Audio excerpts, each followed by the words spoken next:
Oi, pessoal, nós estamos aqui começando mais um episódio do Plantões que Marcam, que é uma iniciativa da Carry On, empresa de tecnologia que desenvolve soluções para estudantes e profissionais da saúde. A gente tem um aplicativo para os profissionais da saúde, além de buscarem vagas de trabalho, também organizarem sua vida profissional e financeira. Lá os profissionais podem cadastrar suas vagas de trabalho, seus compromissos e o valor relativo a cada compromisso e acompanhar tudo que eles têm para fazer ao longo do mês e o que eles têm para receber. Sabe aquela coisa de se perder no meio de tanto plantão? Com a Carry On isso está resolvido. Nós também temos a divisão de cursos de educação continuada, que é a Carry On Academy, onde a gente tem diversos cursos para ampliar as hard e soft skills dos profissionais e estudantes. Estou aqui hoje mais uma vez com o nosso apresentador, o Felipe Câmara. Olá, pessoal. A gente tá aí mais um podcast, Mais né, um Fê? podcast. Para quem não me conhece, eu acho que a gente está recebendo novos seguidores. Meu nome é Felipe, eu sou médico ginecologista e obstetra. Sou especializado em gestação de alto risco, faço parte da equipe do São Luís, da Rede D'Or em São Paulo, onde eu atuo. E, recentemente, inaugurei o Instituto Era, que é minha clínica agora, onde eu vou fazer os meus atendimentos, além da parte assistencial. Eu sou coordenador médico e professor da Universidade 9 de Julho.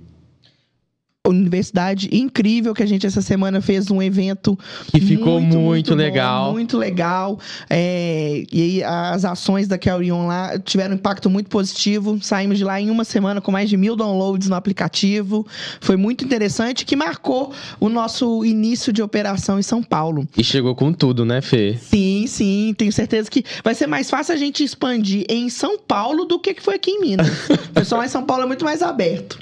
E eu acho que o aplicativo, ele traz algumas funcionalidades que para São Paulo vai ser imprescindível nessa vida corrida, de muito trabalho, muitos plantões, e é isso que o aplicativo ele tá trazendo dessas novas funcionalidades, né, Fê? Exato. É trazer um pouco mais de organização para vocês. Fê, hoje...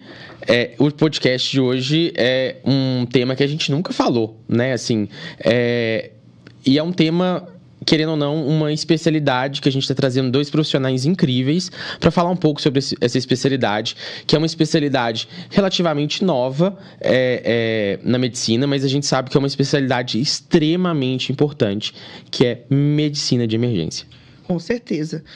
Talvez a medicina que mais tem um impacto rápido e direto na vida dos pacientes, né? E a gente sabe que um bom atendimento com um especialista, e isso é uma defasagem que a gente tem na nossa formação, sabe? Acaba que muitas vezes o médico, ele acaba assumindo uma posição de entrada em muito pronto-socorro.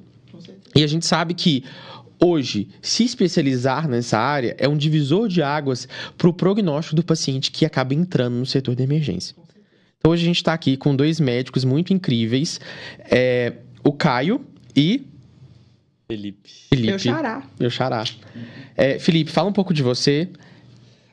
Meu nome é Felipe Muriel, eu sou médico emergencista, formado pelo HC, na FMG, aqui em Belo Horizonte, e fiz minha graduação em medicina na PUC Minas, no campus Betim.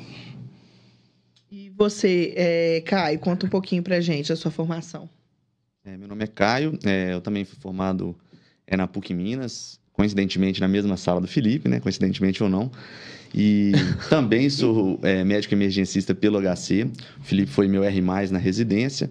Hoje em dia eu atuo como emergencista em alguns hospitais públicos e privados aqui de Belo Horizonte, e queria agradecer o convite de todos vocês. A gente que agradece vocês terem topado participar. Doutores, me conta, como é que foi a escolha pela medicina? Como a medicina surgiu na vida de vocês? Fala primeiro. Então, é até engraçado falar disso, porque na vida, eu nunca tive Eu vejo às vezes pessoas falando, eu sempre quis ser médico, desde novinho, porque às vezes aconteceu isso na minha família, passei por uma doença, né? Eu não tive isso, não. Eu escolhi a medicina fiz um teste vocacional mesmo, e eu gostava na faculdade, na escola, né, de biologia, química e tal. E aí eu tinha muita dificuldade para escolher, né, o que eu ia fazer no vestibular e tal, e acabei optando por medicina. E eu lembro que na época eu achei que era fácil passar, assim, que eu ia fazer, vamos fazer um vestibular aqui de boa, e aí vou entrar. E aí eu vi que eu ia ter que estudar bastante para entrar. Entrei e eu acabei gostando mais da medicina ao longo do curso e principalmente depois que eu fiz a residência. Assim, eu me vi gostando da medicina durante o trabalho, durante o exercício da medicina. Então, é uma história diferente mesmo, porque todo mundo que chega aqui tem... desde criança eu sempre quis. Então, você foi se descobrindo na medicina. Várias vezes eu tive dúvidas, né, durante a faculdade... pensei em desistir algumas vezes, porque eu fui me consolidando assim na medicina e o que me pegou mesmo foi o atendimento. Na hora que eu me deparei com a medicina, na função da medicina, aí eu gostei e fiquei firme. Muito bom, muito bom. E você, Caio? O meu contato com a medicina foi desde criança, meio que o contrário do que o Felipe falou. Eu sou diabético, tipo 1 desde os 6 anos, então eu tive o contato com o médico desde então. E aí, algumas figuras importantes da minha vida, paternal e maternal, principalmente meu pai, quando eu ia nas consultas, ele meio que falava assim, que legal, tem um consultório, olha que o médico de branco, coisa que eu não sou hoje, porque o emergencista quase nunca tá de branco, mas ali foi o primeiro contato, né? O segundo contato que eu tive também foi, a minha mãe é da área da saúde, minha mãe é dentista, e então as discussões biológicas era algo que existia no ambiente familiar. Quando eu entrei no ensino médio, eu fiquei na dúvida se eu ia fazer odontologia ou medicina. E ali no primeiro ano, estudando, vendo que eu tinha certa facilidade, até mesmo por estar no dia a dia do controle glicêmico, de entender ali a visão celular, aquilo tudo já foi me despertando um pouquinho interesse para a medicina. Então, no primeiro ano, eu decidi fazer. Esse foi meu primeiro contato, sabe? Muito bom. Muito bom. E como é que vocês chegaram a estudar juntos? Ou a relação de vocês se deu depois na residência? Não, a gente... Foi assim, porque acho que todo mundo faz cursinho aqui em BH, assim, quando quer medicina, faz cursinho no mesmo lugar. E eu e o Caio, a gente era da mesma sala no cursinho, só que... O Caio, ele era meio famoso, assim, lá no cursinho. Ele tinha um apelido que era das antigas, porque, não sei, tinha um professor que sempre dava apelido para as pessoas e ele tinha. E eu era mais CDF, assim, eu ficava na frente ali, eu tinha até um apelido que era Filipinho do Data Show, porque sempre me pediam para baixar o Data Show do cursinho. E aí eu ficava lá e eu sempre ouvia falar do Caio, então a gente meio que sabia que a gente era da mesma sala, nunca tinha conversado. E aí quando a gente entrou na faculdade, a gente entrou na PUC e aí a gente entrou na mesma sala, que foi na segunda turma da PUC de medicina.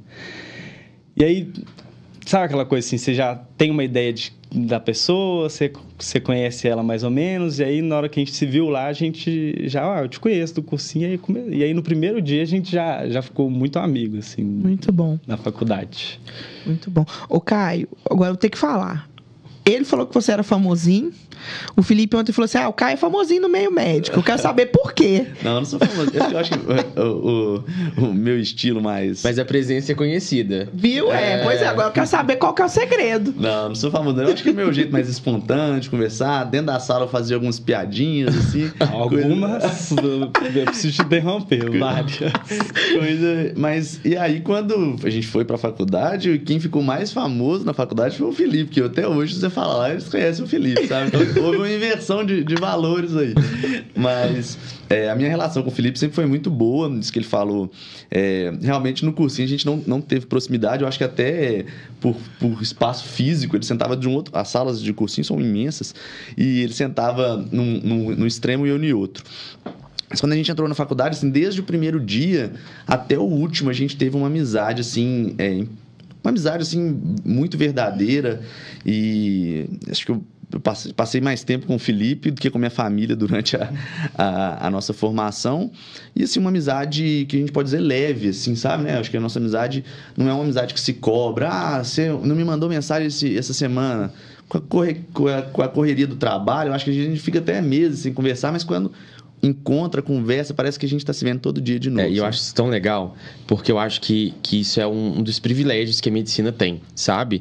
A medicina é um curso que você passa muito tempo com seus pares. E acaba que nesse decorrer dessa história, da graduação, da residência, a gente faz amizades incríveis. E a gente já falou até sobre isso, sobre Com amores na certeza. medicina, grandes amigos, grandes amigas, que a gente constrói ao longo dessa nossa trajetória. Então, acho que isso é um pouco do privilégio que a gente tem.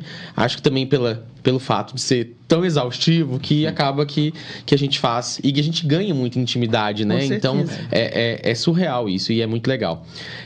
Eu queria fazer uma pergunta agora, perpassando um pouco pela especialidade de vocês.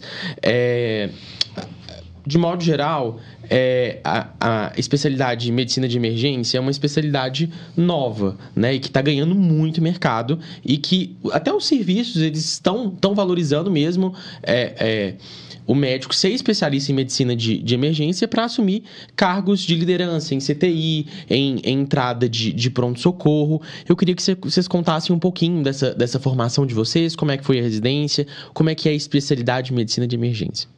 Eu acho que a medicina de emergência, esse tema é importante, a gente até exemplificar algumas coisas. Ela é nova, igual você falou mesmo, mas é muito nova aqui no Brasil, sabe? De forma mundial, existem duas vertentes grandes da medicina de emergência, que tem a vertente europeia e a vertente norte-americana, que tem origem lá na Segunda Guerra Mundial, depois na Guerra do Vietnã, que eles começaram a entender um pouquinho o que era essa medicina que tem que ser feita no momento, né? Que não dá para você esperar o cara ser transferido para você fazer alguma coisa. Então, aqui no Brasil, a gente tem discussões, né? A gente vê isso, até o reconhecimento da especialidade mesmo, são brigas que lutaram ao redor do mundo, que eles tiveram há 50, 60 anos atrás, sabe? Eu acho que é uma briga muito parecida com o que teve a medicina intensiva, né? A medicina intensiva aqui no Brasil, ela tem o seu início ali por volta da década de 80, mas eles já tiveram, é uma especialidade nova em comparação às outras, mas que já tem inúmeros passos à nossa frente, né? Hoje em dia, por exemplo, um CTI, ele só pode ser coordenado por um médico intensivista, né? Geralmente, os horizontais que fazem parte, todo dia vai passar um intensivista ali. Vitórias que a gente ainda não tem na medicina de emergência, tá? Geralmente, quem coordena um PA ou é um clínico ou é um cirurgião, né? A gente tem poucos PAs em Belo Horizonte, especificamente, coordenados por emergencistas. E a gente vê isso, a diferença quando isso começa a ocorrer. No próprio plantão, a gente lida com muito residente, com muito acadêmico, como que é diferente quando tem um emergencista, um especialista na área, como é na ginecologia, como é na cardiologia, você ser conduzido por um especialista na área, né? Então, acho que assim, a gente está começando agora, a nossa residência, o Felipe, que foi meu R+, ele vivenciou isso de maneira mais selvagem, assim, porque a cada ano que passa, você é mais reconhecido. As primeiras turmas da residência, a gente rodava nos hospitais e pensava, quem são vocês? Vocês são clínicos? Vocês são cirurgiões? Quem são vocês? Não, a gente não é nenhum nem outro. Então, o que vocês fazem? Nós mesmos já nos questionamos várias vezes quem somos nós, né? Só que à medida que vai chegando ali no R2, no R3, a gente percebe a importância, que a diferença que a gente faz para o paciente nesse primeiro atendimento, nesse atendimento emergencial, né? Acho que até um tempo atrás, antes da especialidade ser reconhecida aqui, né? Era muito assim, a emergência era uma subespecialidade da clínica médica. Então, o cara fazia, né, clínica médica e depois ele tinha mais afinidade pela área, ele ia seguir uma subespecialidade naquilo. Só que a gente percebe, principalmente a gente que está lidando muito com a área, que a medicina de emergência merece uma especialidade só para ela, porque é muito complexo, é muito mais complexo do que parece, assim, né? Porque até essa dúvida, que a gente fica lá no hospital, então a gente tem muito esse questionamento, mas assim, emergência qualquer pessoa pode fazer, né? Um cirurgião, um clínico, mas não, se você faz a emergência como não sua prioridade, você peca pelo atendimento, né? É o que você falou no começo, você falou assim, acaba que, como não tem um especialista na área, a gente tem hoje, é comum, você forma e já fala, onde que eu vou dar plantão aqui? Eu vou dar plantão num lugar, na porta inicialmente, porque são atendimentos menos complexos, mas sempre num lugar que tem uma pessoa mais experiente, mas essa pessoa mais experiente geralmente é uma pessoa que está há mais tempo no pronto-socorro e não uma pessoa que se especializou em emergência. E aonde que essa pessoa foi adquirindo essa experiência? Ele está estudando a medicina de emergência em si, né? Porque o atendimento de emergência, ele é muito mais complexo do que você ser um ginecologista, por exemplo, e saber só a parte de emergência ginecológica obstétrica, ou ser um clínico e saber a parte de emergência clínica, né? O emergencista, ele se especializa na emergência como um todo, em qualquer área, em qualquer lugar, né? Em qualquer paciente. Meninos, conta pra gente um pouquinho da residência em si. São 3 anos, vocês, ao longo da residência, vocês são treinados para lidar com qualquer tipo de emergência, em qualquer âmbito, por exemplo, emergência obstétrica, né? Pediátrica.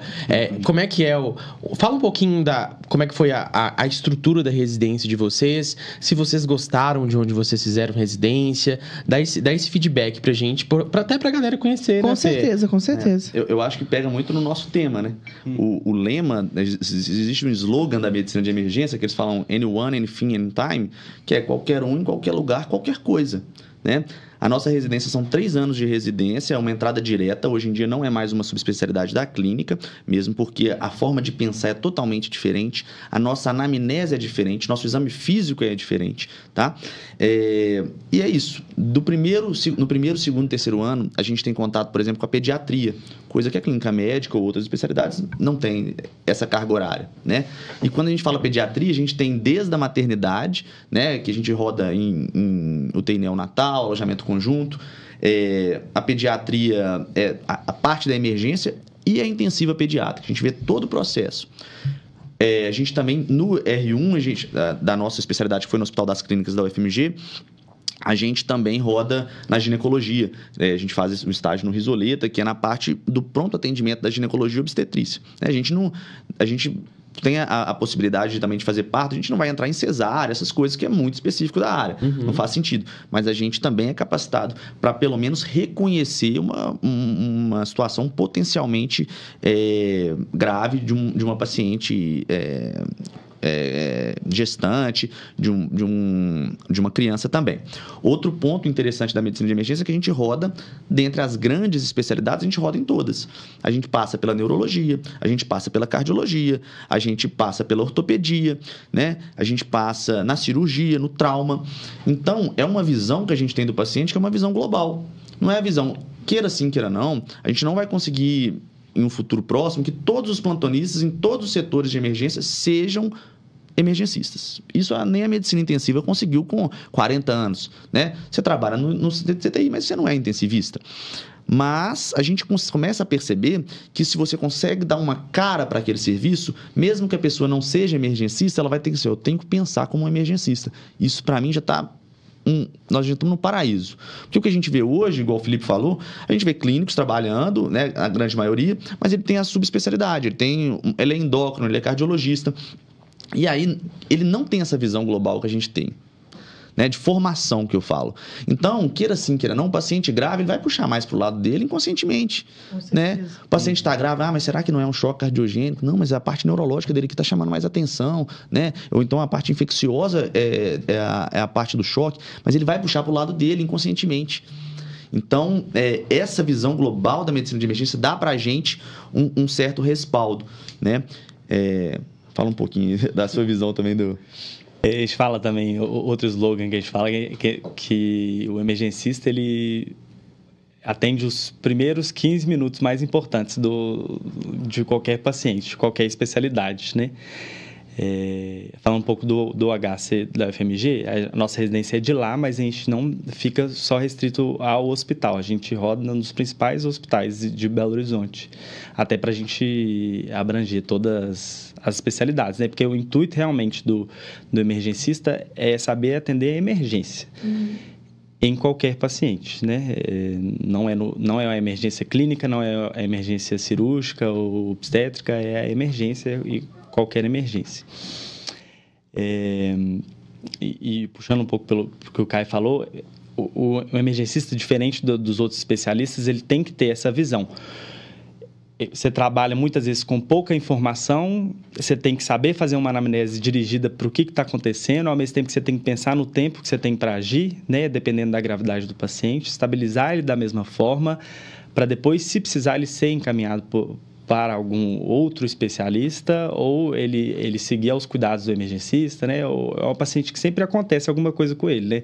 Ou ele vai subir para a enfermaria, ou ele vai subir para o CTI, né? Ou ele vai melhorar ali mesmo, dali ele vai ter alta, né? Eu acho que é por aí. Eu acho que tem um ponto importante também que a medicina de emergência traz, que a medicina de emergência, quando você trabalha num setor em que é o setor que você foi formado para ele, você vai para o trabalho mais empenhado, sabe? A medicina de emergência, ela é a sala de emergência, lógico que existem... Mas qual que é a abrangência do médico emergencista? Ele pode trabalhar no pré-hospitalar, ele pode trabalhar na coordenação, ele pode... Mas a grande maioria dos emergencistas, eles tiram o sustento familiar dele da sala de emergência. Aquele ali é o sustento dele.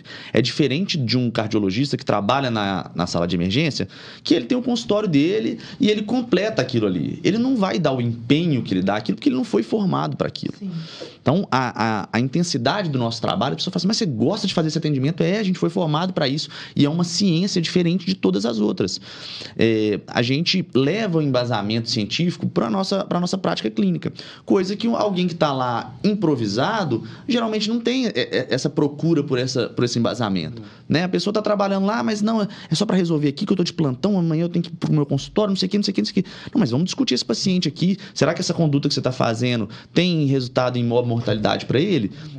Será que você está fazendo mais bem ou mais mal para ele? Então, esse tipo de discussão, e a gente é elogiado isso durante a residência, esses dias, numa reunião clínica do hospital, falou assim, os residentes da emergência trazem para uma área que às vezes é mais prática, ou a área cirúrgica, que às vezes não tem tanta discussão científica, os meninos da emergência trazem para o trauma artigos, protocolos, guidelines, coisas que a gente precisa se embasar, senão vira achismo. Com certeza, com certeza. E a prática médica, ela não pode ser baseada em achismo, porque aí, senão, cada plantão acontece uma coisa. Você está falando é incrível.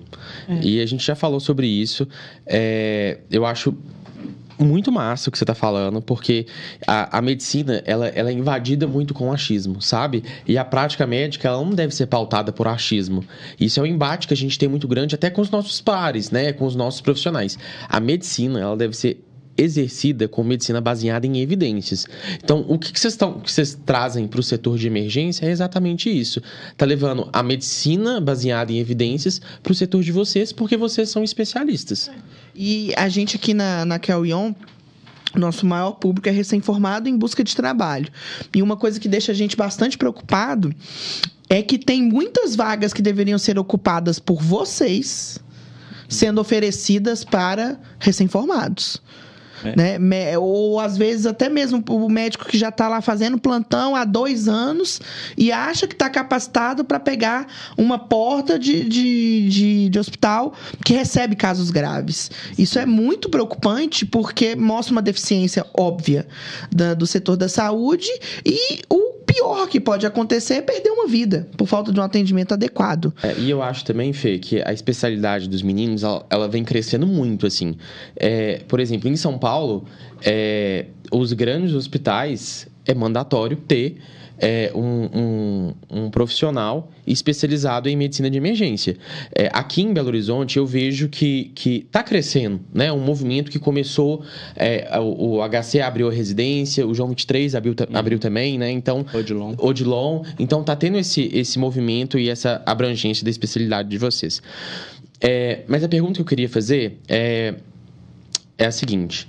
É uma especialidade que está crescendo, e como é que vocês se veem no mercado de trabalho? Qual é a atuação hoje de um médico intensivista? Isso é emergencista. Realmente, hoje o que a gente vê no mercado de trabalho é exatamente isso que a gente tem conversado, né? Os pronto-socorros, Os lugares que recebem os pacientes graves geralmente são, né, ou são especialistas de outras áreas ou são médicos recém-formados. Em Belo Horizonte, que é onde a gente trabalha, né, e região, a gente vê, não é igual São Paulo, que você estava falando, que é exigido que um médico emergencista esteja nessa posição, até porque acho que a gente ainda não tem um volume de emergencistas, né, que ocupem esse lugar. Mas a gente já está vendo que o mercado está se direcionando para esse lado. E lógico, a gente, como os primeiros emergencistas estão sendo formados aqui em Belo Horizonte, né, e os que foram antes da gente, a gente está tentando ter reuniões, né, convencer mesmo os hospitais de que essa é uma especialidade extremamente importante. Até... não é a parte mais importante, mas até para custo de hospital, um emergencista é interessante, porque você para de compartimentalizar o atendimento, né? Então, o paciente ele chega na emergência, ele precisa de uma avaliação do cirurgião, do neurologista, do clínico, do fulano e da outra especialidade. Não, o emergencista ele lidera aquele atendimento, ele fala, não, aqui vai ser resolvido aqui mesmo, não precisa de outro especialista, ou não, a gente precisa desse especialista, né, até para pedir menos exame, para poder, né, custear menos. Isso esbarra uma questão de gestão. Também, com certeza, né? Com certeza. Então, é uma escolha extremamente inteligente. Minha visão, não sendo especialista da área, mas como pessoa, sabe? Como médico, mas também como paciente. Eu acho que a presença de um médico emergencista é uma escolha extremamente inteligente para as instituições de saúde. Não só por essa questão de gestão, de economizar custos, de fato que isso é muito verdade, mas também para o paciente, sabe? Com certeza, para ter um melhor atendimento. Exatamente. Vocês mudam de fato o prognóstico daquele paciente que entra na porta, sabe? Isso eu não tenho a menor dúvida. Então, assim, eu acho que eu admiro muito a especialidade de vocês, que eu imagino que não é uma especialidade fácil. Eu acho que é uma especialidade com inúmeros desafios, porque, querendo ou não, você trabalha muito em regime de plantão e, ao mesmo tempo, você lida com adrenalina o tempo todo e, ao mesmo tempo, você lida com todas as especialidades, né? Você lida com as emergências de todas as especialidades. Então, eu acho que também, emocionalmente, profissional, é uma coisa maçante, sabe? Eu não sei, saber um pouco da opinião de vocês, o que vocês acham disso, se realmente a rotina de vocês é puxada. E o que vocês fazem para se manter bem no meio do caos? Eu queria pegar um gancho do que ele falou e eu já vou emendar na resposta. É o seguinte, hoje em dia, é que as pessoas não têm essa visão e uma coisa que é muito prejudicial ao paciente é essa fragmentação do atendimento, tá? A gente sabe que isso é igual ao telefone sem fio. Cada vez que você passa para um outro, cada vez que o paciente é transferido, por exemplo, de uma unidade para outra, informações se perdem. Uma pessoa conversou com um familiar que estava na admissão que o próximo não vai conseguir conversar. E o que acontece hoje em dia? Grandes serviços bons aqui de Belo Horizonte que funcionam, mas o que acontece? O paciente extremamente grave, que ele tem que chegar e ter uma abordagem cirúrgica inicialmente, ótimo, ele é bem atendido. Agora, quando você está no meio termo do paciente potencialmente grave, a gente vê uma grande importância do emergencista. Porque o que acontece, por exemplo? Se você for num lugar que o cara passou mal, caiu... Chegou lá, ele passou mal e caiu. Aí fica a questão, será que ele passou mal e caiu ou ele caiu e passou mal? Qual que é o fluxo normal desse paciente? Ele vai chegar, vai ser admitido pela cirurgia geral, porque é um trauma. A cirurgia geral, como ele passou mal antes, vai falar assim, pode ser alguma coisa da clínica. Então, ele pede uma interconsulta da clínica. A clínica vem, não conhece o paciente, não conversou com o familiar, pede um eletro. Olha, o eletro fala, eu acho que não tem nada isquêmico, não. Alta da clínica médica. Aí, o que o cirurgião faz? Não é nada da clínica? Então, vou pedir a neurologia. Aí, pede a avaliação da neurologia ou da neurocirurgia. A neurocirurgia avalia, pede uma tomografia de crânio. Porque não conhece o paciente, não conversou com ninguém. É uma coisa que, às vezes, se ele conversasse com o familiar podia falar assim, não, ele não passou mal, não, ele escorregou. Sabe? Aí pede uma tomografia. Aí isso aumenta a fila de espera de uma tomografia, sem contar a iatrogenia de você pedir um exame desnecessário. E aí volta para o cirurgião, porque o cirurgião ele não é capacitado para avaliar se o paciente teve uma síncope de alto risco, por exemplo. Né? Então, olha o tanto de fragmentação que você teve. Se um cara tivesse atendido e falado assim, gente, eu conversei com uma familiar ali, parece que ele passou mal, não, na verdade ele escorregou e caiu. Não precisa pedir eletro, não precisa pedir tomografia, não precisa pedir nada, senão a gente vai só conduzir essa parte do trauma aqui mesmo. Olha o fluxo, isso a nível de um pronto atendimento que recebe ali 500, 600 pessoas, sabe? Quanto tempo que o paciente ficou ali dentro, que ele podia ter ficado 20 minutos ali, né? Sobrecarregado. Resolvido. E aí ele... E sem contar os procedimentos, né? Às vezes agora vamos fazer o caminho contrário. O paciente está na clínica, está internado lá, porque está tratando uma pneumonia e por algum motivo ele fez um pneumotórax. E aí, o que a gente vai fazer num serviço normal? Você vai pedir uma outra especialidade para entrar no caso. Você vai pedir a cirurgia para vir, que não conhece o paciente, que vai chegar e vai ter que drenar esse tórax. Como a cirurgia que drenou o tórax, ela vai ter que começar a olhar aquele paciente, porque ela também é responsabilidade dela agora. Sendo que, às vezes, um emergencista teria resolvido aquele problema ali e o paciente continuaria sendo da emergência. Então, acaba sendo uma opção de logística também, né? Da operação da saúde como um todo, né? Perfeito. E me conta, no meio do caos aí, o que vocês fazem para se manter bem? Quer falar primeiro?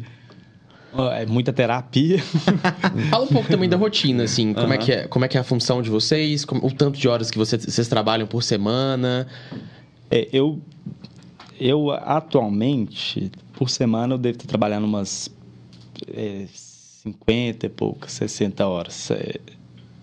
Acho muito, assim. Eu queria trabalhar menos. Aliás, o meu objetivo sempre foi trabalhar menos, mas acaba que você vai pegando os plantões aí, e aí você vai criando vínculos e vai trabalhando mais, né? Mas atualmente na minha rotina eu estou conseguindo trabalhar mais durante a semana. Fim de semana geralmente eu estou ficando livre. Acho que é uma coisa que a gente sempre tenta conseguir, né? Mas é uma rotina pesada, porque eu faço... Igual, segunda-feira eu trabalho à noite, terça-feira geralmente eu já estou durante o dia, então já emenda 24 horas, né? Na quinta-feira eu assumo serviço de dia e vou embora no outro dia de manhã. É muito tempo para você ficar num lugar só. Assim, tem hora que... Eu já peguei plantões assim, que eu fiquei 48 horas num lugar. Você chega ao final das 48 horas, parece que você está vivendo o mesmo dia que nunca acabou, assim. Então, e você fica às 48 horas, 24 horas, o tempo inteiro aceso, né? Porque muita gente fala assim, não, às vezes... mas a noite é tranquila, à noite você dorme, mas não dorme igual você tá na sua casa, né? Você tá à noite e aí você... vou tentar descansar, agora não tem nada para fazer e tal, mas tá o tempo inteiro. Gente, pode chegar qualquer coisa, a qualquer momento, pode chegar a coisa mais grave que eu vou atender na minha vida hoje. Ou pode chegar uma coisa mais tranquila. Então, assim, é uma carga emocional muito pesada. Realmente, assim, isso aí eu não vou negar, não. Eu acho que essa parte que o Felipe falou, a primeira palavra dele, muita terapia, eu acho que é importante mesmo, sabe? Acho que a gente vem de novas gerações, a gente não tem muito... Porque existe um preconceito grande, fala, o cara faz análise. Não, gente, não é todo profissional, não. Toda pessoa devia fazer análise, ainda mais a gente que vive num clima que as coisas podem ser normatizadas. Outro entrevistado, que já foi entrevistado seus aqui, o professor Renato, ele foi nosso professor também, ele falou uma coisa na nossa formação que me marcou tanto, e ele nem deve ter ideia de quantos me marcou. Plantões que marcam. Exatamente. E pessoas que marcam. Pessoas, aulas que marcam, né? A figura do professor é algo assim, admirável demais. Ele falou, quando a gente estava formando, ele falou assim, gente, eu não quero que vocês percam uma coisa... Porque na rotina, e na rotina do emergencista principalmente, a gente pode acontecer uma coisa muito triste, que é a gente acostumar com a morte. Tá? A gente tem que entender que o que a morte significa daquele paciente para a gente não é o que está significando para a família dele. Porque naquele dia a dia, na correria, eu sei, às vezes está o plantão, tem que dar notícia para o familiar. O paciente já estava extremamente grave, às vezes já era um paciente que você já esperava que seria natural que ele falecesse. Só que você tem que entender que para a família você precisa de uma abordagem. Então, essa quebra da rotina, você parar, vou respirar, por mais que você não esteja muito triste, por mais que você ache que às vezes aquele era o fim do ciclo da vida dele, que foi melhor para o paciente ele falecer, você tem que calmar e conversar com a família de uma maneira sentimental, empatia a gente tem que ter. Eu acho que essa é a maior dificuldade, que eu acho que o caminho que a gente vê que está se tornando é justamente da pessoa se normatizar. Morreu porque tinha que morrer e segue, e aquilo não abala a pessoa. Lógico que isso de forma analítica, eu falando, eu acho que é uma maneira também da pessoa conseguir sobreviver. Ela vai através de negacionismos. E através de negacionismos, você só está empurrando o problema para frente. Isso aí, o resultado uma vez vai vir. E aí a gente vai entrar num outro ponto, que foi uma pergunta que você tinha feito antes, que é a respeito do recém-formado. Como que... Falar assim, mas aí vocês vão competir com o recém-formado? Muita gente... Você está formando, então você vai trabalhar na emergência, onde todo mundo põe a mão, onde recém-formado trabalha. A gente não compete com o recém-formado, porque a formação é muito diferente, né? Igual os que em São Paulo, os grandes hospitais estão colocando emergencistas, não vão colocar recém-formados, né? A gente é preparado, inclusive, nessa parte. A gente tem... uma vez uma amiga minha, muito próxima, falou assim, mas o que tem... A gente roda no paliativo. Mas o que tem a ver emergência com paliativo? Vocês têm que fazer as coisas pelo paciente, não tem que invadir paliativo. Não, paliativo é muito maior do que isso. Cuidado paliativo, ele está muito mais próximo da emergência do que de outras especialidades, porque ali, quando você vai fazer uma coisa, você tem que medir para o paciente se aquilo vai ser benéfico ou não, se é proporcional a ele ou não. Então, olha o tanto de coisa que isso, por mais que você receba o mesmo salário, vamos colocar assim, mas você vai receber ao mesmo tempo. O serviço prestado, as oportunidades que são abertas a você, e eu acho que o maior de tudo é a comodidade de você poder deitar em casa e falar assim, eu estou fazendo um bom serviço. Com certeza. E os recém-formados não têm que querer competir com vocês. Isso é uma coisa que tem que enfatizar, que o recém-formado ele tem que fazer um outro caminho de formação, de pegar uns atendimentos menos complexos. E é uma preocupação que a gente tem também, inclusive na Carry On, de direcionar para os recém-formados vagas que eles estão realmente capacitados. E para vocês, as vagas que vocês realmente estão capacitados e amplamente preparados para assumir, que são essas vagas de emergência. O Caio me falou uma coisa que me chamou um pouco a atenção, que o professor dele soltou uma frase que marcou ele, a sua caminhada profissional, e marca que está relacionado com a empatia. A gente discutiu no podcast que esse professor foi entrevistado, que muitas vezes a formação médica e o percorrer do médico em sua formação, graduação, residência, pós-graduação, algumas características fundamentais são perdidas pelo excesso de trabalho, às vezes, uma rotina extremamente difícil, sobre essa questão de normalizar a perda, e que muitas habilidades elas devem ser trabalhadas ao longo da formação para que isso nunca se perca, né? Então, eu acho que quando você fala isso, que provavelmente isso na sua formação foi um diferencial e você leva isso para a sua prática clínica. Então, eu acredito que a gente tem um profissional bem formado. Com certeza. Eu acho que o buscar, e é uma coisa que a gente prega muito assim, na Carry On, é buscar outras habilidades complementares à medicina. Uma delas é essa percepção mais psicológica mesmo da morte e do relacionamento para com os pacientes e com os familiares. Eu imagino que vocês, estando na medicina de emergência, vocês devem lidar muito com os familiares, né, dos pacientes. E até uma pergunta que eu tenho para vocês: como é a preparação de vocês para... Obviamente, vocês lutam para que a vida prevaleça. Mas quando não prevalece, quando infelizmente a morte acontece, qual que é o tratamento de vocês para essa situação? Durante a nossa formação na faculdade, a PUC em especial, assim, a gente era da segunda turma, né? Ela sempre teve uma preocupação de formar um médico humano, né? Eu lembro no começo, eu até achava estranho, falava, gente, mas como é que você vai enfiar a humanidade na cabeça de alguém, assim, que já não é humano, né? Porque grande parte da sua formação vem da sua casa, né? Da sua vivência na sua infância, ao longo de sua vida.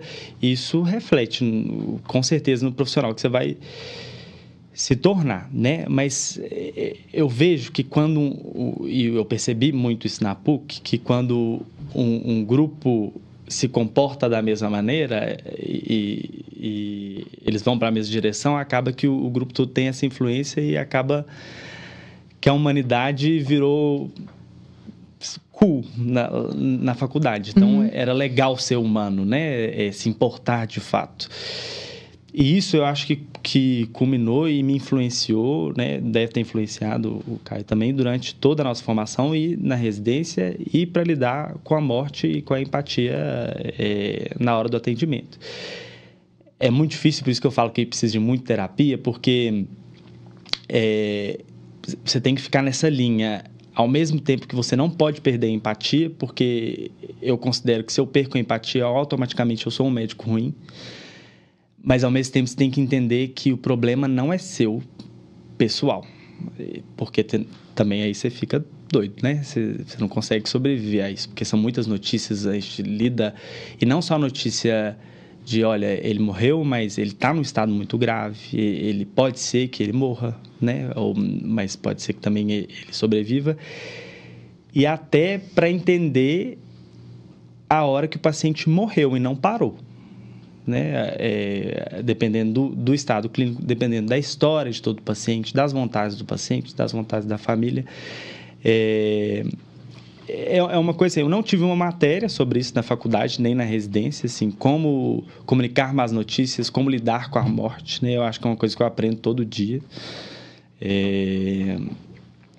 Quando tem uma morte, eu nunca fico... 100% ok, morreu mais um, então tá tudo bem. Eu acho que eu nunca posso ser essa pessoa, mas ao mesmo tempo eu tenho que lidar com isso de uma forma mais normal. Eu tento trazer isso um pouco para a vida, mas ao mesmo tempo mantendo a empatia e de saber que a morte daquela pessoa, aquela pessoa fez parte de um universo inteiro para outras pessoas, né? Que para mim não foi, mas eu tenho que entender, ter essa empatia e comunicar isso para a família com isso em mente, né?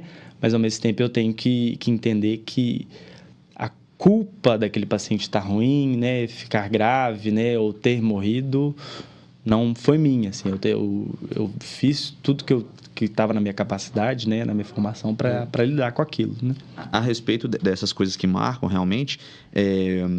Igual você falou, né? Na emergência, a gente tem essa ideia de que a gente vai fazer de tudo para a vida, né? E eu acho que uma das coisas que mais virou uma chavinha minha durante a minha formação foi que isso depende muito, sabe?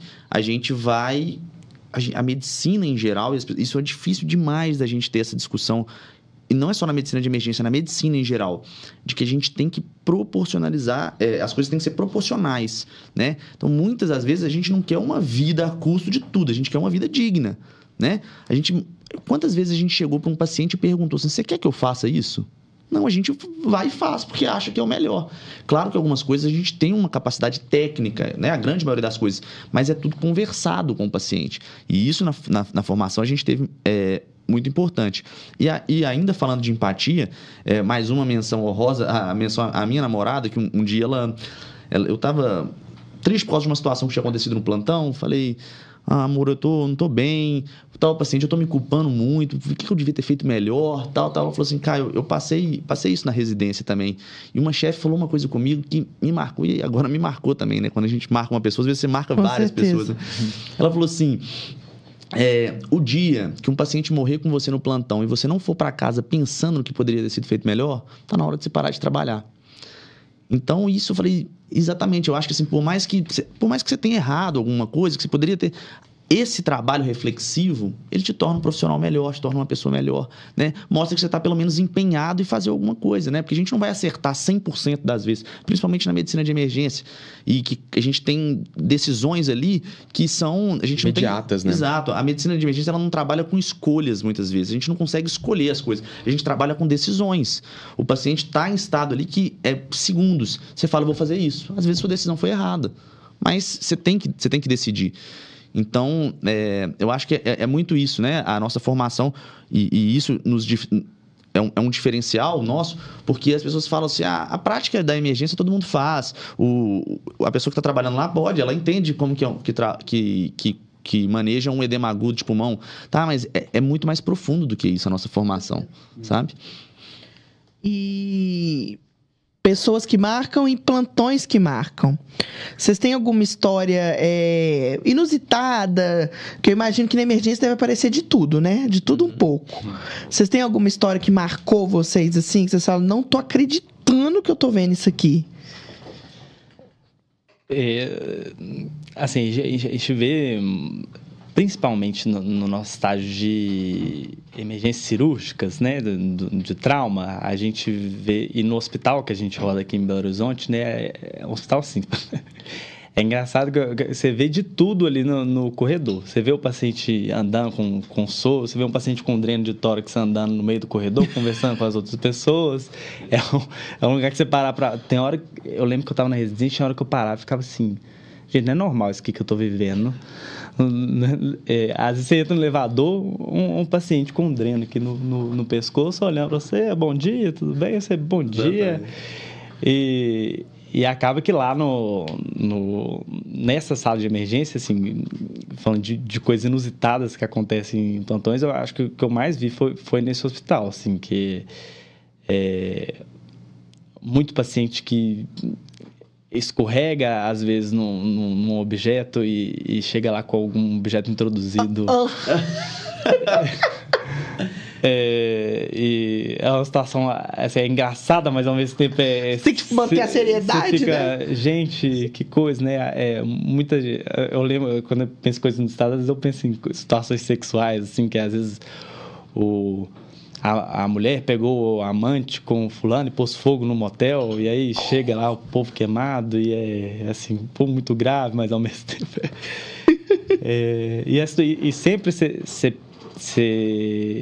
nossa, sempre acontece, parece que me persegue isso, que sempre chega numa situação comigo, né? Não sei se é sempre, mas assim, o paciente está grave e aí chega a mulher dele para poder ver ele, e aí no outro dia chega uma outra mulher para poder visitá-lo, e aí você fica naquela, quem que é a mulher, e ao mesmo tempo você não pode falar com uma e com a outra porque você acha que você não sabe quem que é oficial, quem que é a reserva. São as situações inusitadas, e assim, como a gente tem que decidir as coisas muito rápido, às vezes não dá tempo. Uma coisa que me marcou que foi inusitada, que eu, agora falando disso eu lembrei de um plantão, foi um menino que ele era viciado em crack, eu acho. Crack ou cocaína, os dois. E aí ele, num dos dessas drogas, ele teve uma convulsão. E aí só que quando ele chegou no pronto-socorro, ele já ele já tinha passado a convulsão, né, e tudo mais, e aí, pela história e tudo mais, ele já não tinha nenhuma epilepsia, era muito provavelmente pelo uso da drogas. Uhum. E aí ele estava um pouco mais sonolento depois, aí ele foi dormindo, e aí do lado estava a namorada. E aí eu fui e cheguei e falei, como quem não quer nada, né? Assim, não foi a coisa mais ética que eu podia ter feito, mas na hora nem me passou isso na cabeça, mas aí ela falou comigo assim, gente, mas por que ele teve uma convulsão? Eu falei, por causa da droga. Aí ela olhou pra mim, ele usa droga? Aí eu... não sei, aí eu fui saindo assim e eu fiquei, gente, eu acho que eu não devia ter feito. Aí na hora que eu saí, eu só vi pelo vidro ela acordando ele assim e xingando, e eu falei, gente, por que eu falei isso na frente dela? Você quase causando um desentendimento entre casal. Eu causei um término aqui de bobeira, só com uma informação. Eu acho que um plantão que me marcou, acho que não sei se pode ser uma situação inusitada, mas eu acho que é interessante. Eu lembrei desse caso conversando com o Felipe ali fora. Eu acho que é de uma relação interpessoal, né? Um outro problema, né, além da relação médico-paciente, é essa relação entre as especialidades, que às vezes não é tão harmônica, né? No dia a dia, num ambiente de estresse, num ambiente de que está todo mundo ali 24 horas, 48 horas, o estresse prevalece. E aconteceu uma situação, gente, que eu falei assim, gente, por que essa pessoa fez isso, né? E é justamente pelo entendimento de como a gente tem que ver a medicina como um todo. Tinha chegado um paciente na sala de emergência, era uma dor precordial, e ele tinha uma alteração no eletro, uma alteração isquêmica, né, que era indicativo de uma reperfusão imediata. Eu, por sorte, estava num hospital que tinha esse recurso a um andar abaixo, e eu falei, eu acho que esse paciente se beneficiaria de fazer o exame, né? Liguei para o hemodinamicista de plantão. O hemodinamicista já atendeu, que as pessoas não entendem quando você vai pedir uma interconsulta, ou você vai pedir uma avaliação do outro médico, você não está querendo empurrar o paciente, você está querendo discutir o caso. Muitas vezes você pode falar não, mas você pode falar assim, estou à disposição, eu acho que você não deve fazer isso, mas você pode fazer isso antes, se preciso você vai... Não é uma briga, o que a gente vê no dia a dia é que acontece briga, você já liga pro cara, o que foi? Calma, querendo discutir um caso com você, tô com um paciente assim, tô com tal alteração, ele agora tá assim, eu não acho que tem indicação de fazer o exame, não. Vai lá na UCO, UCO é a unidade coronariana, vai lá na unidade coronariana e discute, vê se o cardiologista acha que tem indicação também. Ótimo, nós vamos pedir mais uma avaliação de mais um especialista, perfeito. Tranquilo, peguei o eletro, subi na unidade coronariana, me apresentei, sou Caio, emergencista de plantão, tô com um paciente ali que tá assim, ele tá com esse eletro, eu acho que ele tem indicação de ir para um cateterismo imediatamente. O que você acha? Ô Caio, eu acho que tem indicação também. Falei, beleza, desci, liguei para o hemodinâmico, o que foi? Falei, conversei lá na unidade coronariana com um cardiologista, tem 2 especialistas aqui, eu da emergência, ele da cardiologia, que acham que tem indicação de fazer o exame. Ele falou, eu não concordo, mas eu tô indo. Beleza, foi. Tudo bem, né? Ok, sem ressentimento. E isso, olha como que acontecem as coisas. Desce o paciente para fazer o coisa, a gente desce com o paciente, ele ainda... viu o eletro, não falou nada, entrou o paciente, o que já não é saudável, sabe? Já não é uma relação saudável de um precisar do outro. O paciente deitou, eu subi, eu falei assim, gente, se esse paciente não tiver infartado, esse cara vai me matar. O que não é certo também. Lógico que não é certo. Aí eu subi, fiquei dando F5 lá, atualizando, falei, sai o coisa, não tô torcendo pra ninguém infartar não, claro. Mas a gente fica querendo ver o resultado do exame. E aí ele laudou lá, exame sem alterações. E ele, na hora, o telefone tocou. Gostaria de falar com o Dr. Caio. Já achei estranho. Pegou o telefone e falou assim, Caio, o cateterismo não tem nenhuma alteração, tá bom? Falei, ok, desliguei. Aí, qual que é a discussão a respeito disso? Existia a indicação de fazer o exame? Existia. Se todo exame que você for pedir, ele vier alterado, de forma sensível... você está pedindo menos exame que deveria. Com certeza. Você precisa ter uma quantidade de cateterismo sem alterações, como você precisa ter uma quantidade de cirurgias, de lapas brancas, que o cirurgião vai abrir e não vai ter nada, porque isso, estatisticamente, mostra para a gente que o serviço está pedindo, porque dentro da estatística, nada é 100%. Alguns exames vão não estar alterados. Né? Essa maneira estatística não... Acontece que na medicina as pessoas querem acertar as coisas. É meio Dr. House, sabe? É isso, eu falei que não era. Não é assim. Principalmente na medicina de emergência, a gente tem que saber lidar com o erro, porque a gente mais erra do que acerta. Na medicina de emergência, a gente quer excluir o diagnóstico que vai matar o paciente naquela hora. Então, um paciente que chega com uma dorzinha aqui, eu não posso falar, isso é azia, vai para o consultório. Não, eu tenho que pensar, será que esse cara está infartando? Será que ele está tendo uma dissecção de aorta? Será que é um pneumotórax? Eu vou errando. O cara que não sabe errar, ele não pode trabalhar na medicina de emergência, porque a medicina de emergência lida com o erro, né? E aí, quando eu errei e o paciente não estava infartando, que ótimo! Que beleza, ele teve um estudo porque ele tinha indicação. O exame estava alterado, o exame de eletro. Né? Que ótimo que ele não estava infartando. Não é uma briga de ego para o cara me ligar e falar, o exame está normal, tá? Como se ele estivesse me ofendendo. Eu falei, que ótimo que está normal. Né? Então, a gente tem que saber lidar. O problema da medicina é que a gente lida muito com o ego das pessoas. Quando você vai questionar alguma coisa ou indicar, a pessoa acha que você está questionando a sabedoria dela. Não é isso. A gente está discutindo, é uma discussão. Acontece isso. E eu tenho uma facilidade para falar as coisas, e eu acho que isso é muito trabalhado mesmo na faculdade, na terapia, de você chegar e falar assim, e é muito difícil você conseguir falar assim, porque a grande maioria das especialidades, ela tem que dar um diagnóstico para a pessoa, porque a pessoa não consegue viver sem um diagnóstico. Então, se ela for lá, ela tem um transtorno bipolar, se ela for na psiquiatria.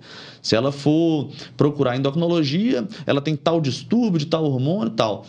Na medicina de emergência, muitas vezes a gente não sabe o que eu falo com a pessoa. Olha, você teve essa dor no peito, eu não sei o que você teve, tá? Mas eu consigo te dar uma tranquilidade que, dentre as coisas potencialmente graves que iriam te matar nas próximas horas, a gente tem grande chance de você não estar tendo isso. Mas você pode estar, estatisticamente falando. Né? Então, o que eu vou fazer? Eu usei tal score aqui que me deu essa tranquilidade de 3 a 6% que está nessa situação sua, que vai complicar só, ou seja, você tem 94% de chance de estar tendo nada. Vou te liberar para casa, mas qualquer coisa que você sentir, por favor, você retorna. porque aí eu vou conseguir te ter uma avaliação num outro momento. Olha como que isso é difícil, mas o médico não. O médico ele quer ser o quê? Assertivo. Esse paciente está tendo isso, ele está tendo tal angina, ele está tendo... Não, a gente tem que saber lidar com as incertezas. Acho que esse é... E até porque... Pode falar. E eu acho que a medicina, ela tá passando por muitas mudanças, sabe? Mudanças assertivas, que são muito legais. Algumas mudanças que não são legais, que são ruins. Mas isso que você pontuou, Caio, essa questão de discutir, né? De melhorar essa relação interpessoal, até com os médicos mesmo e até com a equipe, eu acho que é uma melhora que a gente vem conquistando, sabe? Eu acho que essa nova geração que está chegando de profissionais, eu vejo isso muito bem, assim, que essa característica, essa qualidade, né? Ela está sendo aprimorada ao longo da graduação, ao longo da especialização. Então, eu acho que isso é um ganho que a gente tem dessa nova geração médica que está vindo. Eu acho que a gente tem essa maior capacidade de conversa, esse maior entendimento. Eu acho que são pontos positivos e eu acho que a gente está evoluindo. Eu vejo isso a gente fala muito opinião, muito no micro, né? Com um meio que a gente convive. Mas eu falo isso até com os colegas que eu fiz residência, sabe? A comunicação é muito mais fácil, sabe? Até para pedir ajuda entre um especialista com a mesma especialidade, sabe? Eu acho que o meio de comunicação hoje também facilita muito, né? A gente consegue trocar figurinha com mais facilidade. Então, eu acho que isso aí é um ponto positivo dessa nossa nova geração de profissionais que está chegando. O mundo está mudando muito, né? E isso influencia a medicina ainda bem, né? Mas eu acho que está mudando para melhor, realmente.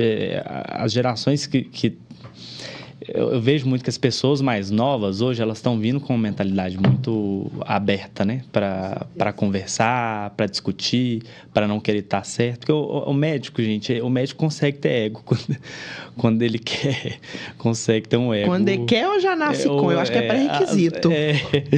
É muito... Minha avó fala, meu pai fala isso, que minha avó fala... que metade dos médicos acham que são Deus e a outra metade tem certeza. Fato. E é difícil lidar com esse... Não é assim também não, viu, gente? Não é assim não. Então o Felipe tá na fase dos que só acham. Eu só acho. Não, senhor. Eu acho que o profissional, o médico, ele é outro em várias instâncias, assim, sabe? Eu acho que... E isso a gente já falou sobre isso. O profissional médico, ele é outro até quem é o estudante que está entrando na faculdade, sabe? Eu acho que o perfil do médico, ele mudou, sabe? E isso é uma vitória. As políticas públicas que a gente tem de acessibilidade ao ensino superior, eu sou super fã. Então, eu acho que a gente tem essa mudança. O perfil do profissional hoje é outro, graças a Deus. Ainda bem. Com certeza. Então, eu espero que só melhore a partir de agora. Então, assim, eu defendo mesmo e é isso. Eu acho que essa figura do médico, né? Ela tem que mudar e eu acho que a gente vem... É muito diferente, a gente tem um contato... Esses dias eu tive contato assim, com um coordenador de uma certa clínica, que era uma mulher mais jovem, sabe? E a gente vê essa preocupação com o que é atual, sabe? E quando eu falo jovem, não é de idade, não, gente. Eu conheço pessoas idosas de 20 anos e jovens de 70. Fato. Sabe? Eu acho que o meu maior medo é me tornar uma pessoa, assim, que fica parada no tempo, sabe? Porque eu já tive, assim, às vezes, você tá numa reunião, assim, de clínica, tem uma pessoa, assim, que ela tá discutindo, tá usando embasamento, não porque eu li no up-to-date, tá isso, fala assim, que isso? Você até respeita, assim, nossa e tal. Como pessoas de 30 anos falam assim, eu sempre fiz assim, vou continuar fazendo assim. E sempre funcionou, então pra que eu vou mudar? Então, você esse discurso é clássico. E isso, hoje em dia, né, a gente vai entrar num outro ponto que eu acho que é muito... existem inúmeros pontos positivos da rede social, mas a rede social também, ela principalmente na medicina, ela consegue também destruir alguns pilares, né? Como, por exemplo, hoje em dia a gente vive uma sociedade que tem essa questão do imediatismo. Então, muitos médicos no Instagram vão colocar, faça isso que vai dar isso, tome isso que você não vai ter isso, sabe? E isso me preocupa muito, porque cria uma falsa sensação de proteção do paciente que o médico não tem sobre ele, né? O Covid, por exemplo, ele escancarou inúmeros problemas da sociedade, que a gente não vai entrar em agora, mas também escancarou problemas médicos, científicos, né? Vou dar um exemplo. Paciente, por exemplo, a gente depois descobriu que o Covid, ele é uma situação que ele é trombogênico. A gente viu que tinha associação depois com AVC, com TEP, com inúmeras situações trombogênicas. Mas não justificava você anticoagular a população inteira que teve. Por quê? Porque 90%, 95% ficava bem, né? O que acontece? Quantas vezes no pronto atendimento a gente chegava, o paciente com receita anticoagulante, mas de onde você tirou isso? Ah, não, porque Covid pode dar embolia. Mas justifica você, então, o que o paciente sente medo é que você chega para ele e fala o seguinte: o que eu podia falar com ele? Você teve Covid, realmente, graças a Deus, foi uma situação leve, tá? Existem algumas situações que você tem que estar atento a elas. Se vierem a acontecer, você procura atendimento. Mas eu não consigo te proteger que você vai sair do consultório aqui e não tem um AVC aqui na frente. Isso eu não consigo proteger de ninguém. Só que qual que é o problema? O médico charlatão, o médico ali, às vezes até inseguro, o que ele vai falar com ele? Você vai tomar isso aqui, vai tomar tal vitamina, vai tomar isso, vai tomar isso, vai tomar isso, e você não vai ter nada. E você sabe qual que é o problema? 93%, 94% de chance ele vai estar certo, porque o paciente não ia ter nada mesmo. Com o médico fazendo ou sem o médico fazer. E aí eu que estou lá, que estou orientando o cara a falar, toma cuidado com isso, às vezes eu posso passar como um médico ruim. Porque eu sou um médico inseguro, porque eu não estou protegendo o paciente, eu não estou falando o que o paciente quer ouvir. Eu queria ouvir também de alguém chegar para mim, que a gente estudou a respeito, e falar assim: Caio, você nunca vai ter um infarto, você nunca vai ter um AVC, você nunca vai ser atropelado, você nunca vai ser... Mas a gente não consegue dar essa certeza. Com certeza. Aí você falou do médico charlatão, isso é uma coisa muito verdade, assim. E o que eu fico mais triste é que esse tipo de profissional, ele existe e ele trabalha com uma resposta que o paciente ele quer ouvir. E o mais triste é que muitas vezes ele trabalha com uma resposta referente à dor de um paciente, sabe? E a gente viu isso nitidamente na pandemia, né? A gente tinha uma doença teoricamente, que surgiu nova, né, na população, foi um surto, e muito médico cresceu em cima da dor do outro, sabe? Isso é uma coisa que eu fico muito triste em falar, que isso é uma coisa que me envergonha mesmo como pessoa, mas a gente estava numa situação que muitas vezes a gente não tinha respostas, né? E chega aquele profissional Y e ele dá aquela resposta para aquele paciente, mas aquela resposta é uma mentira. E a pessoa tá naquele desespero, ele pega aquela informação e ele acredita naquilo, porque a única opção que ele tem é acreditar naquilo. Só que é uma mentira. E o que me deixa mais triste é que depois, né, a doença ela foi sendo desenvolvida, avaliando o tratamento, o que funcionava, o que não funcionava, porque também precisou de um tempo, né? Medicina baseada em evidência precisou de estudo. E mesmo assim, com estudo, muitos profissionais optavam por não acreditar naquele artigo que saiu, naquela referência bibliográfica atualizada, e entrava no achismo, sabe? Eu acho que tanto os profissionais quanto as instituições, né? Isso a gente fala em instituições grandes, né? Que elas devem ser penalizadas, sabe? E isso esbarra em várias outras questões, assim, que a gente deve trazer uma reflexão. Até quando, né? A política, ela deve interferir na prática médica, e até mesmo um contexto religioso, sabe? E a gente vê essas duas questões, que muitas vezes a religião ela deveria ser um alicerce mesmo para a prática médica, e muitas vezes por causa de informações falsas, cerceadas por desejo político, interferiu tanto na questão da pandemia. E eu acho que na especialidade de vocês, isso deve ter sido uma coisa gritante, né? Então... Eu acredito que, além você falou da atuação, até quando a gente deve limitar a atuação política, eu trago uma outra discussão também, que é até quando a gente deve ser omisso, né, alguns órgãos, principalmente federais, da medicina em geral, a respeito de outros casos que, gente, se você pegar o Instagram hoje em dia, você não precisa gastar 5 minutos para você pegar inúmeras atrocidades éticas, né, inúmeros charlatanismos, até quando você vai ser omisso também? Quando que essas pessoas não vão ser penalizadas, né? Sim, Eu não tô falando penalizar de, multa, tira CRM, não. Pelo menos ser chamada para uma conversa. Que tipo de atendimento é esse que você está prestando? Você tem evidência para falar isso?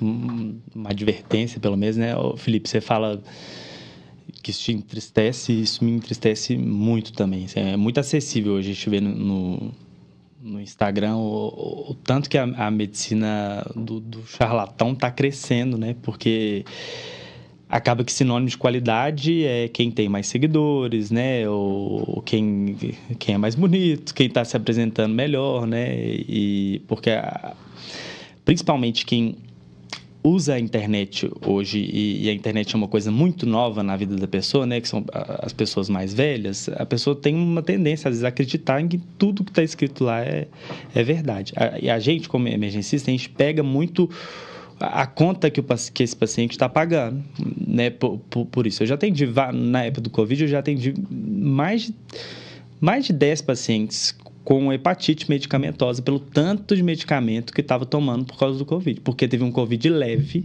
que a pessoa provavelmente ia ficar bem, mas foi num médico, num infectologista que seja, que era o cara que ia curar o Covid dela. E, né, as pessoas estão ansiosas, e com razão, porque o Covid matou muita gente.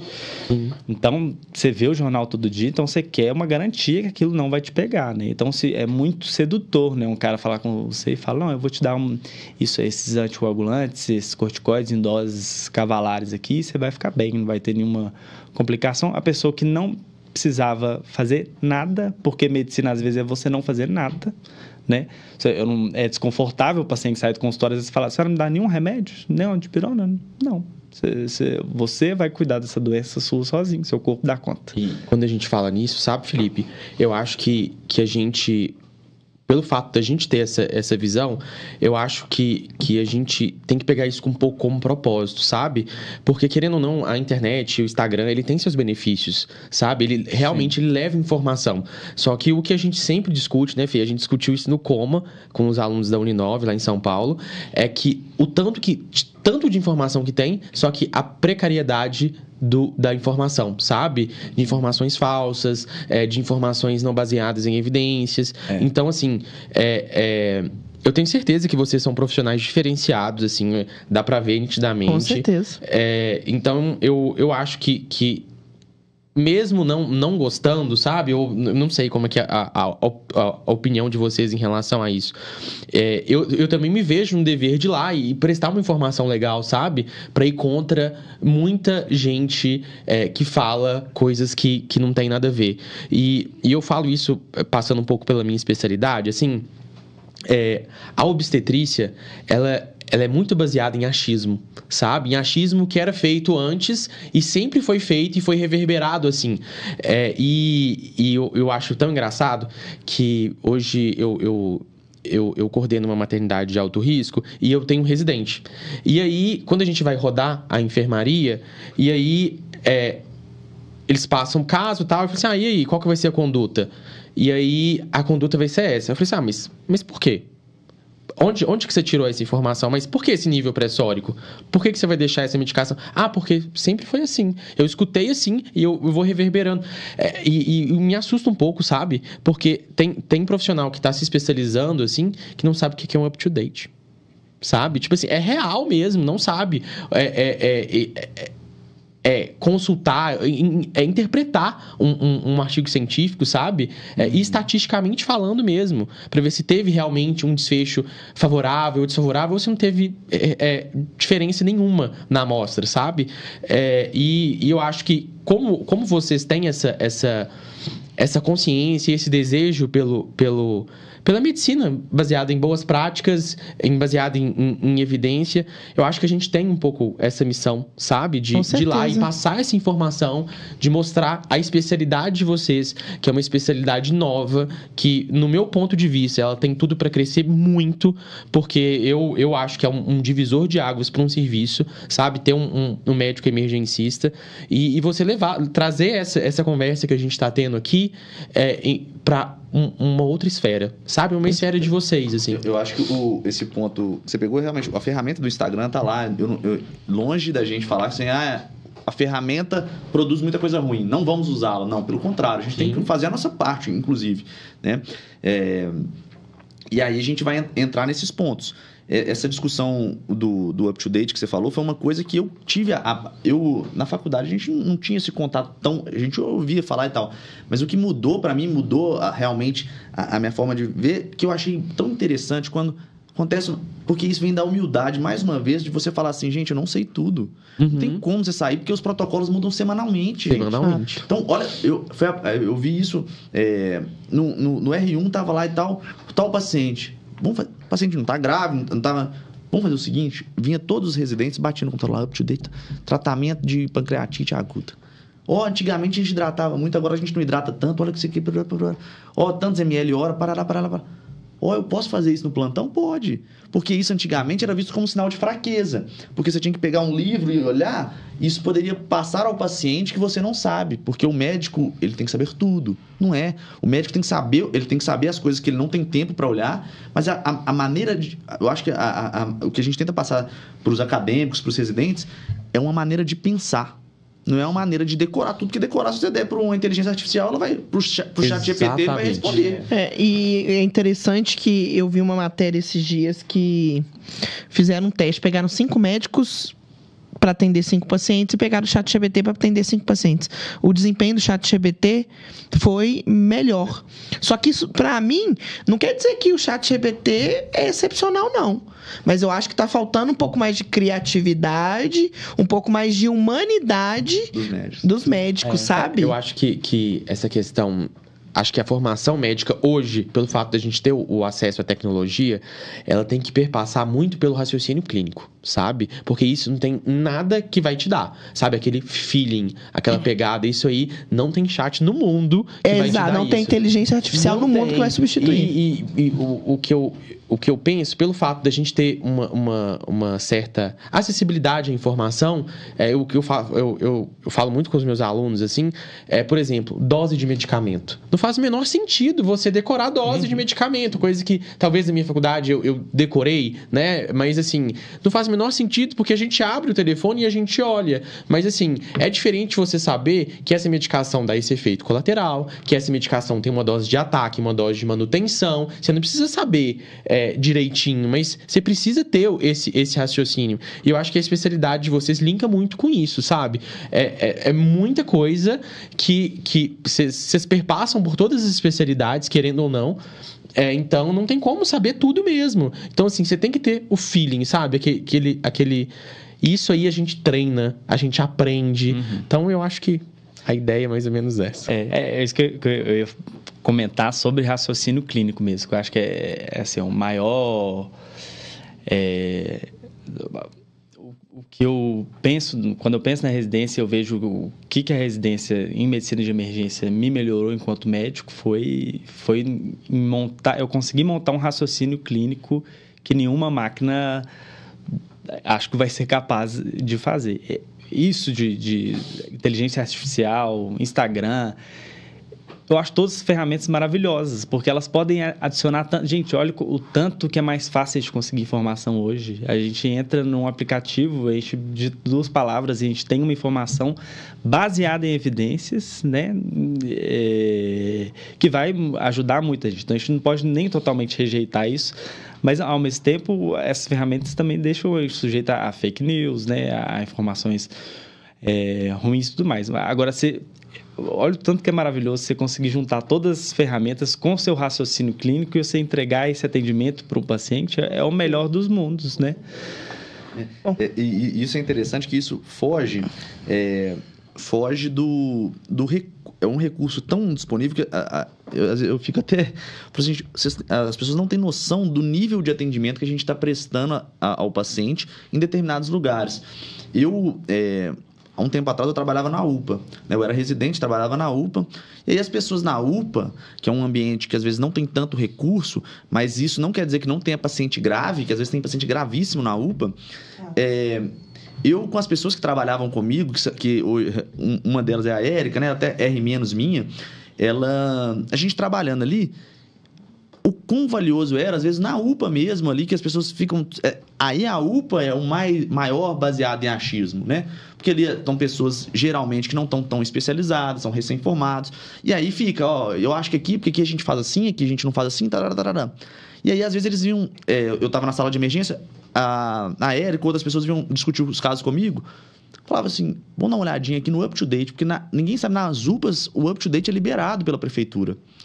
E aí a gente olhar um atendimento de ponta, igual o Felipe falou, você prestar em um ambiente que não tem tanto recurso, mas você consegue fazer uma dose de ataque daquela medicação que ninguém faria. E muitas vezes tem um recurso que você precisa e você nem sabe. A questão do recurso, ela foge muito. Não é só o recurso tá lá, mas é o profissional que vai utilizar. Eu conheço lugares de trabalho que você tem muito recurso, que você pode ter tomografia, que você tem ressonância, que você tem cateterismo, que tem tudo, mas o profissional que está ali, ele não sabe indicar bem o exame. O que adianta? E agora, por outro lugar, alguns lugares com menos recurso, o médico fala assim, gente, eu não tenho esse recurso aqui, eu preciso transferir esse paciente aqui com emergência. Tá, liga pro SAMU, consegue transferir e aí faz um atendimento muito mais de ponta do que no hospital. Com certeza. Eu acho que isso evidencia que, por mais que as pessoas tenham medo da tecnologia substituir os humanos, os bons humanos jamais serão substituídos. Da mesma maneira que é igual a competição. É o que a gente falou. Os bons, a medicina, o pessoal fala assim, tá formando, o pessoal preocupa com mais médicos, preocupa com formação, tá abrindo nova faculdade de medicina, tá abrindo não sei o quê, não vai ter... Gente, não tem competição hoje em dia para um bom profissional. Exato. Se você for um bom profissional, você vai destacar. Meninos, a gente tá fazendo os minutinhos finais, né, Fê? Isso. De modo geral... Depois a gente vai editar. Eu vou ter que sair, você vai encerrar. Porque vai fechar o estacionamento, meu carro vai ficar lá dentro. Eu também. Então a gente tá... Então vamos junto aqui. Vamos encerrar. Então vamos lá. Meninos, pra encerrar então, a gente tá fazendo os minutinhos finais.